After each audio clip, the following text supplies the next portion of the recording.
Hello there, listeners of the Bylines Network podcast. 'Tis the season to just forget everything and drink. I'm Julian in Bristol. And I'm Chris in London. So, we'll be doing what we did last year, which was reporting on good news stories from the last 12 months, because honestly, I think we all need a bit of a break.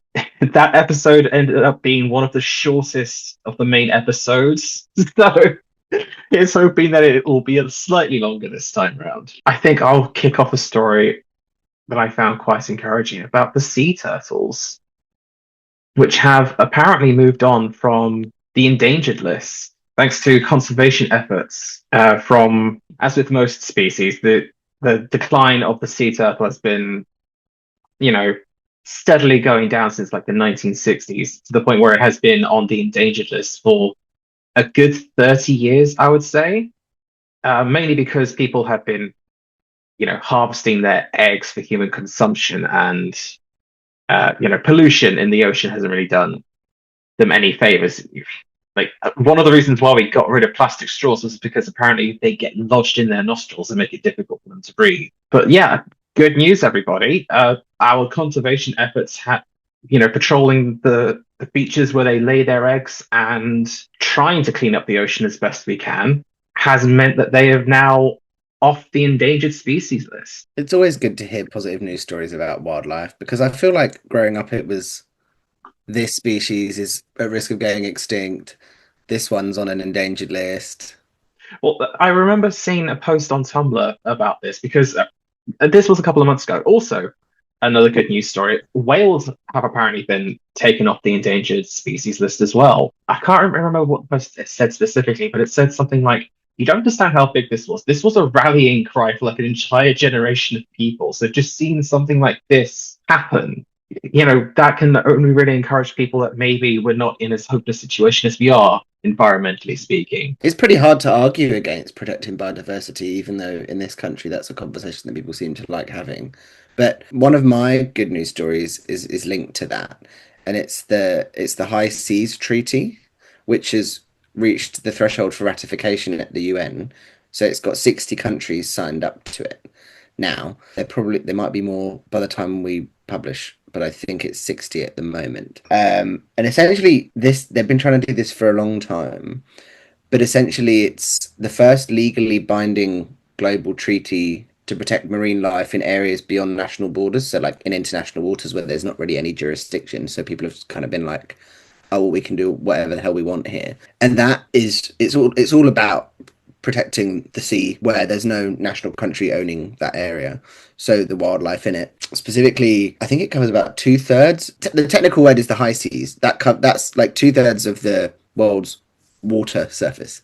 So it's a huge area, and this is the first sort of attempt to have some form of regulation and protection for it, and that's just reached the point of ratification. And interestingly, they should have been discussed at the most recent General Assembly, I believe. So as of now, actually, it's got 145 signatures, and essentially, well, there's 193 odd countries in the UN, so that's most of them. 195, I think, was the last count. Only Moses, the UK's a signatory of this Mm-hmm. during the Conservative era. That's surprising. And the United States is a signatory too, which is quite surprising. You mean they haven't pulled out of something that Joe Biden put through? Well, the thing is, there's a difference between being a signatory of it and ratifying it in your own country. And This is true. I mean, look at the disaster that was the League of Nations. yeah, and I mean that could happen whenever. Like the UK signed this treaty in 2023, and it's not ratified it. So it could take some time. But in any case, reaching now 145 signatures is a brilliant step, and this should fundamentally change how international waters are managed and protected moving forwards once it's ratified properly by all UN members. And links to your turtle story, which is a nice And little my whale story. and your whale story. Nice little segue. Yeah, I'm going to be honest with you, listeners. Most of my good news stories are environmentally related, mainly because that's the one part of life that I really, really need good news from. Oh, there was something I did come across 1 month ago. 10% of the world's power, 10% less of the world's power came from fossil fuels, meaning that there is very slow, gradual increase in the world starting to adopt renewable energy. I mean, it's not a lot, but This is a positive episode, so I'm not going to comment on the election of Donald Trump and how that might impact things. But here's the thing. Yeah, Donald Trump might screw things up, but it's not really going to matter because the USA is just one country. That's not the most populous country in the world. The people we really need to be focusing on to do better environmentalism is, places like China and India. And China's like full force behind renewable energy. So the global use of renewable energy is only going to get better for the simple reason of, oh, China's doing it. I had another story that wasn't related to the environment. Oh, go on then. I think it is a really interesting one. So, a survey was done in the UK that found that the British population are doing more daily acts of kindness than before COVID. And this has been termed the benevolence bump. So, this apparently started in the pandemic, unsurprisingly. And, if you remember that time, people were sort of going shopping for their neighbours, checking in. There was this mass volunteer drive for stuff like calling old people who are lonely, things like that, donating to charity. When the vaccine started, people were volunteering at vaccination centres. And the survey found that, that bump from COVID, where everyone sort of pulled together a bit, they found that there's been a 10% increase in sort of acts of kindness, I guess, or like volunteering and things like that to before 2020. So, after the pandemic, people kept up those acts of kindness and sort of benevolent activities and stuck with it, which is a really lovely thing, especially when at the moment, in this country, especially with the headlines, things seem quite divisive. This is another side of our communities. We're still pulling together, and I thought that was a really lovely. Nice to see that. Nice to see there are other long-term effects of COVID in the pandemic. Oh, so one of my big passions that I talk anybody's ear off that's willing to listen is rewilding. Basically, there's a whole bunch of species that were hunted to extinction in the UK that really shouldn't have done because the environment like really needs to have in order to thrive. Think like your elks, your deers, all these people that kind of like maintain vegetation to a reasonable standard so that it's not smothering trees that really need it.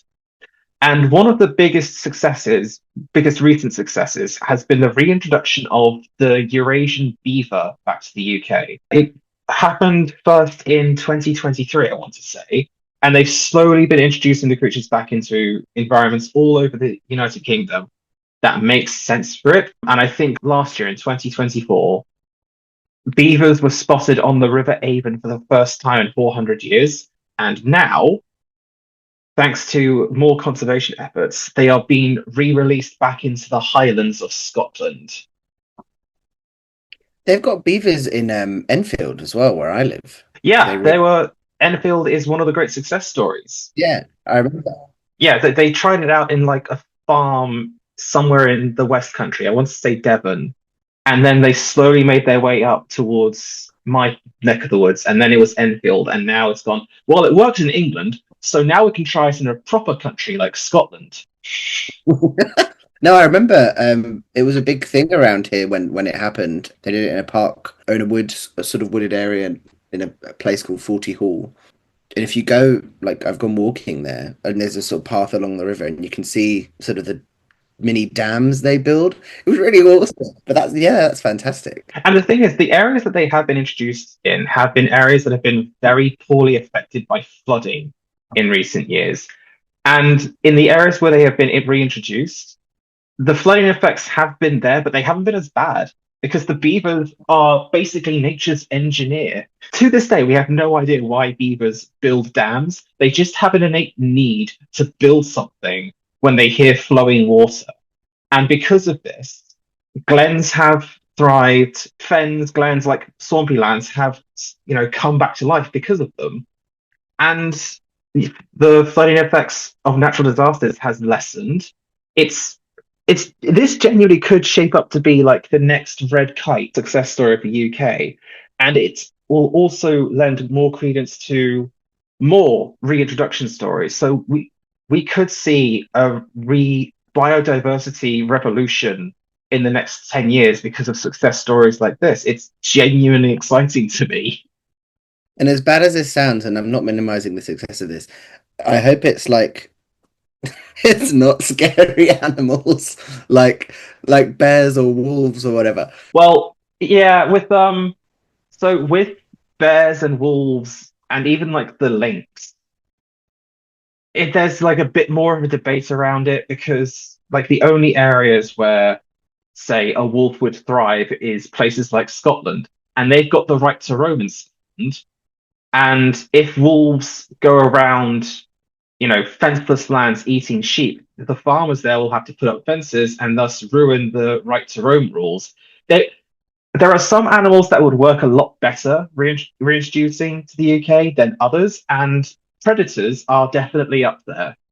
Like the only one that we think we could introduce back into the wild is the lynx, and that's mostly because lynxes tend to leave humans alone. Like they don't attack unless very, very agitated. But yeah, I can't see a world where wolves are reintroduced, or bears for that matter. We've gotten too used to something like that.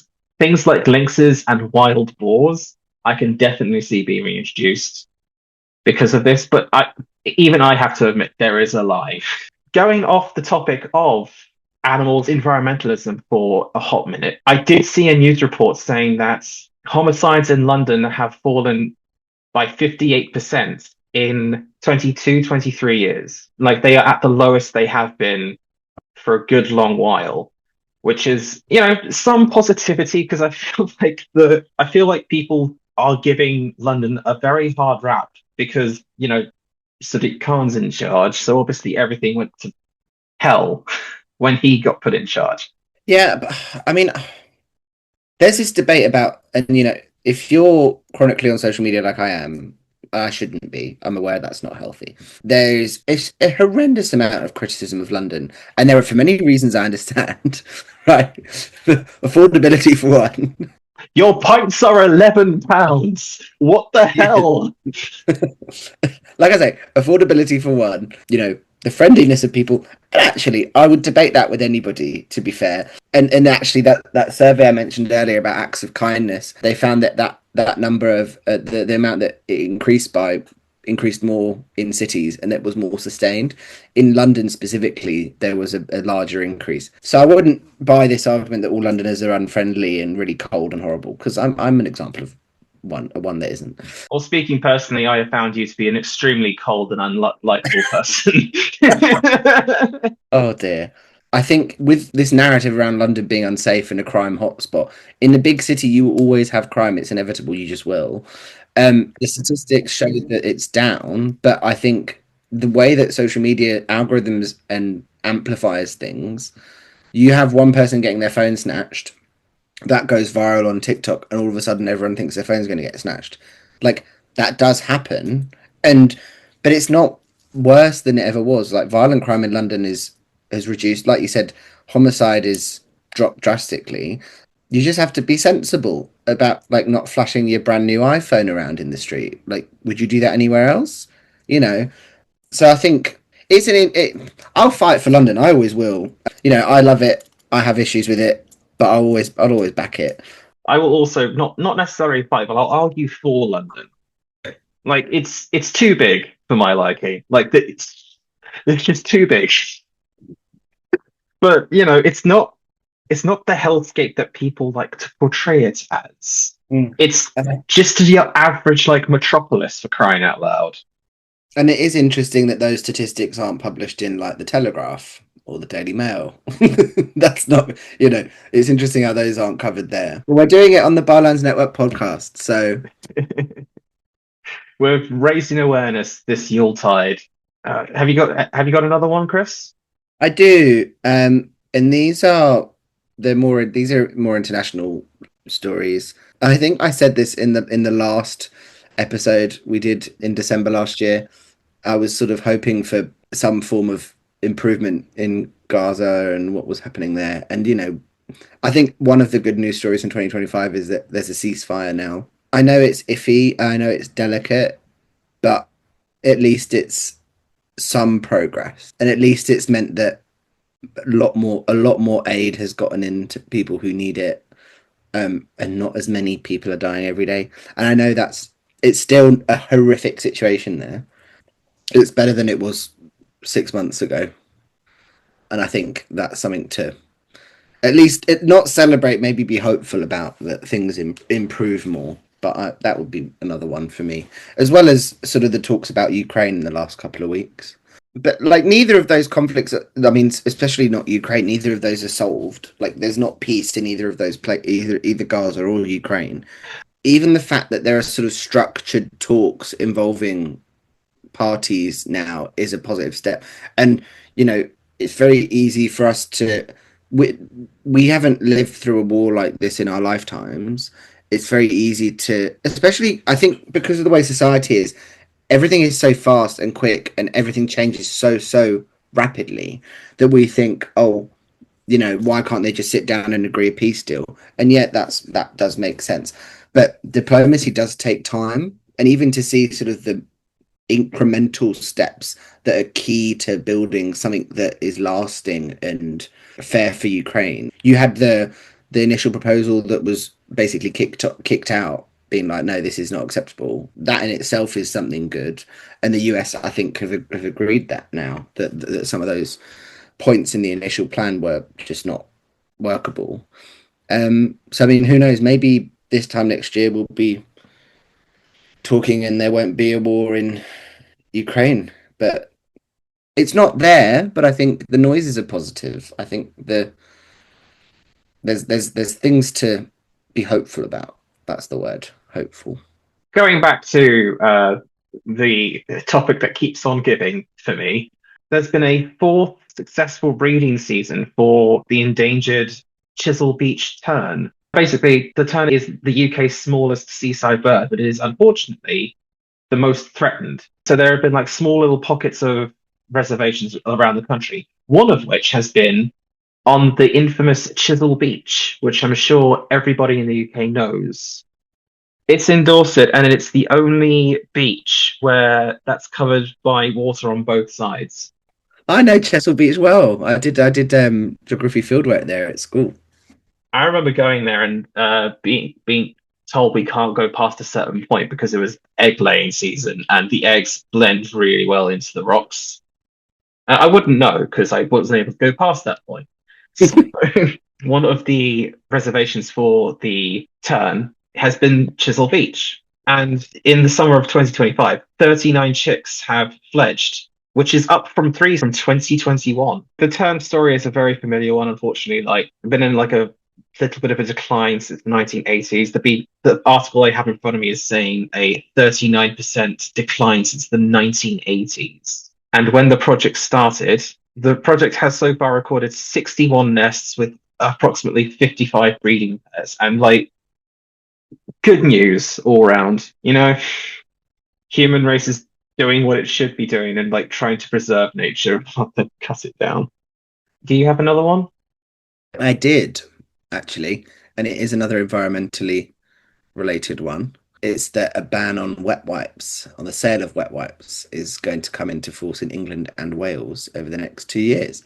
And that, like Wales was, I think, the first UK nation to implement a ban. That comes in December next year, and England's follows in May 2027. But if you know anything about sort of the environment and pollution and microplastics, you'll know how much of a problem the wet wipes are. And this has seemed to slip through quite unnoticed.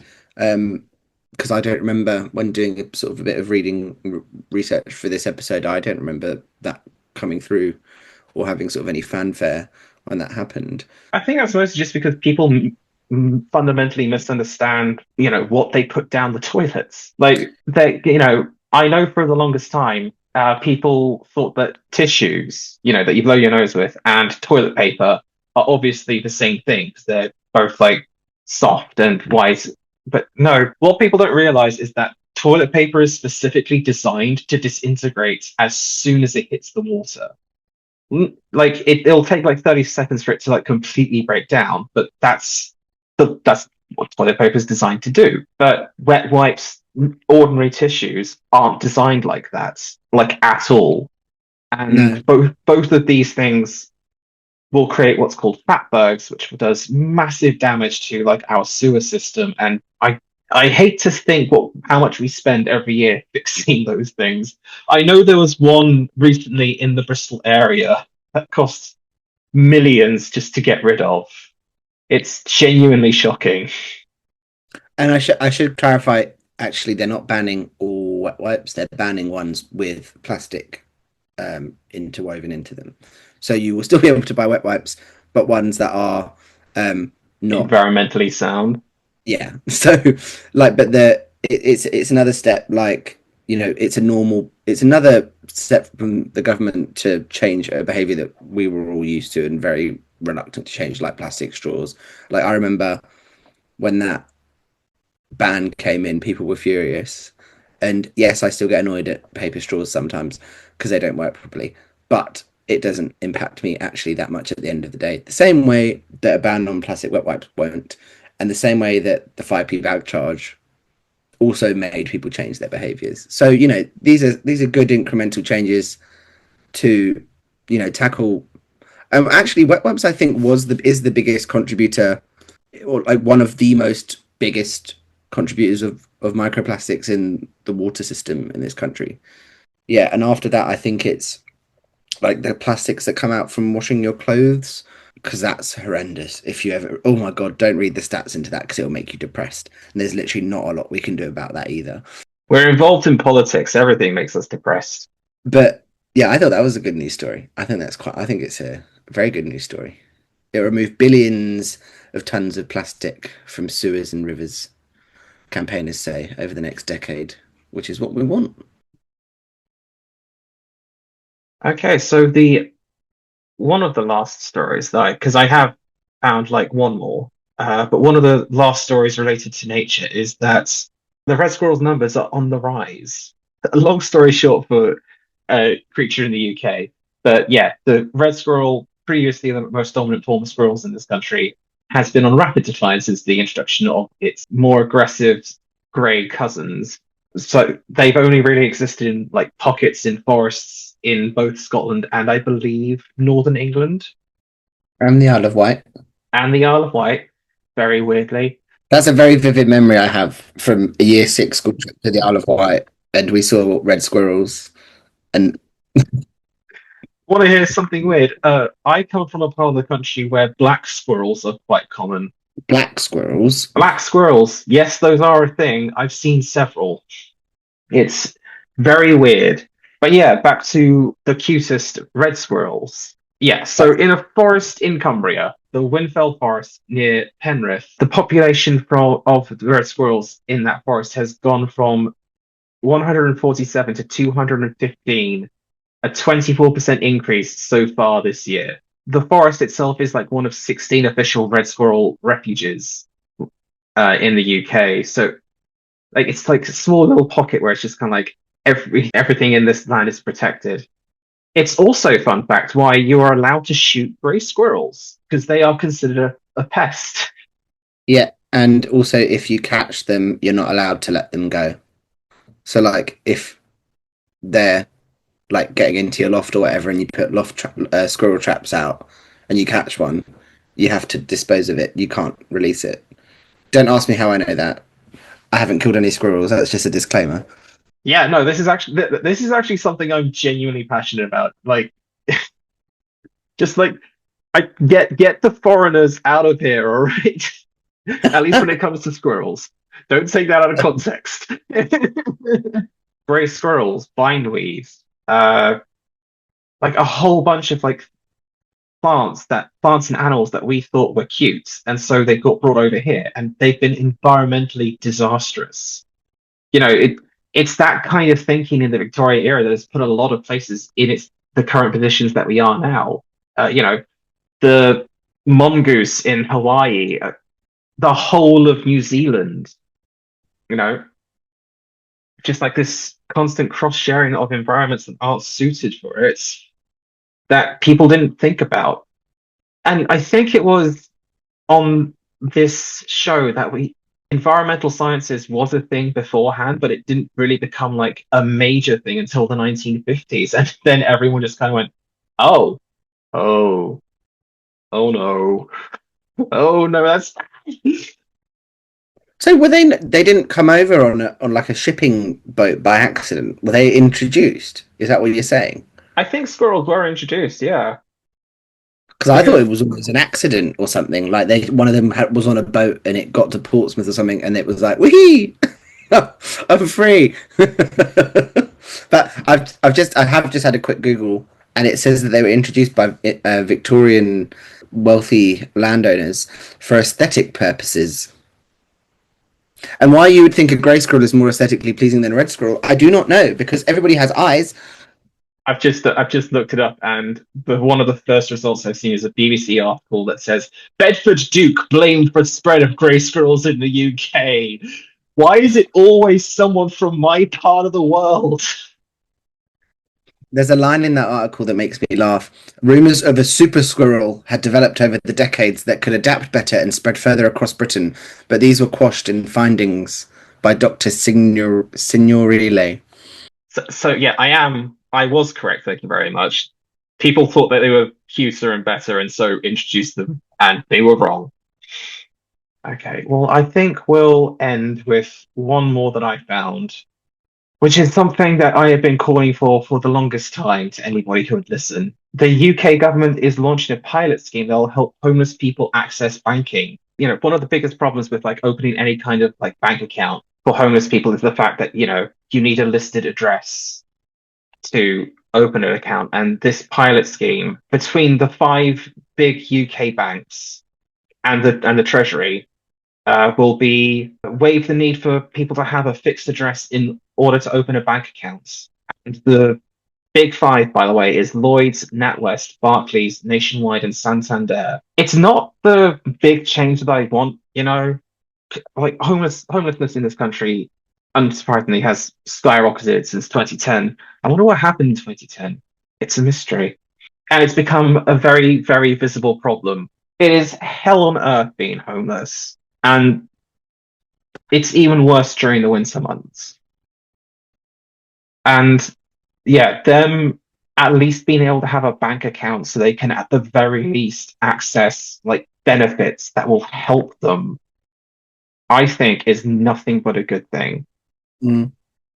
And I mean, like you say, I mean, if anyone who's sort of tried to get bank accounts or a phone number or even rent somewhere would know there's sort of like there's like a triangle of things you need, and you need at least two of these things to get another, and it's almost impossible to do it. So I think like to get a bank account, it used to be you need a permanent address and a phone number, but you could only have an address if you have a bank account to pay money to pay rent in. You only have a phone number if you have an address to get your bill sent to and a bank account to pay for it. So you're in this sort of no man's land. So hopefully this should change things for a lot of people. Yeah. I just wanted to bring up that towards the end of this because yeah, it's not so much a secret passion of mine, but it's like an unsung passion of mine. Because God, these poor people, And I really want to end it with something like that to show, because if there is one thing that I've come to realize throughout this entire episode, it's that life in Britain is slowly getting better, but it's only slowly getting better in like small ways that might pay off later, which I think is kind of the problem with the situation that we are in. Things are getting better.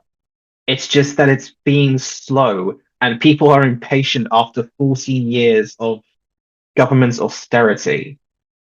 The amount of bills that have been passed that you and I have lauded as being like unabashedly good things. The Better Bus Bill, the Renters' Rights Bill, the Workers' Rights Bill, all these things have now come into law, but they're only going to get enforced next year.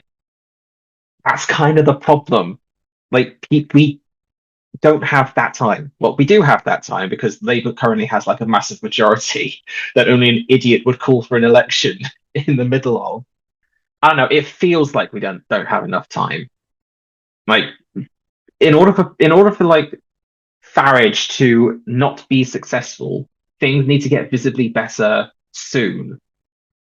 Because I don't think people really have the patience anymore for trust us, things will get better eventually. No, and I think that's the hope we have to hold out for in 2026. That those that change, and I think I said this in 2024 December episode, that we have to hope that that change comes very soon. so, so we shall see if I'm saying the same thing next year. If I am, then I'm a naive fool. I think we're all naive fools putting our faith in the Labour Party, but that's for another episode. That's actually some good news stories that we can do there. Scotland have qualified for the World Cup for the first time in 20 odd years. That's really cool. And at the time of writing, well, the time of recording, there is a possibility that the other three Anglo-Celtic nations can join England and Scotland at the World Cup because there's a very good possibility for Wales. Mhm. Ireland themselves have, well, I mean, they beat Portugal. They'll be more than happily take on the world after that. Northern Ireland are there also. Yeah, like there's a strong possibility that we'll see all five nations of the Anglo-Celtic Isles at the biggest stage in the world. Like, Mm. it's pretty Well, good. who It's knows? Football very. might be coming home, but maybe not to England, maybe to Scotland or Wales or Northern Ireland. But I think we can chalk that up as a win for the UK, and you know that England certainly will if they get knocked out and Scotland win, for example. Did you see the news story that the BBC got like a ton of complaints over the news coverage of Scotland qualifying for the World Cup? And every single Scottish account that I saw just went, "Yeah, now you know how we feel, you English." That was funny. I did read that.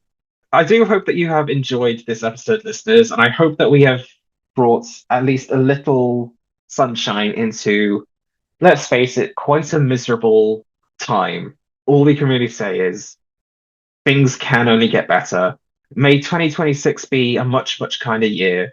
I hope you all enjoy the World Cup. Happy Yuletide, everybody. Happy Christmas. Happy Hanukkah. I hope you had a lovely Christmas. I've been Julian in Bristol. And I've been Chris in London.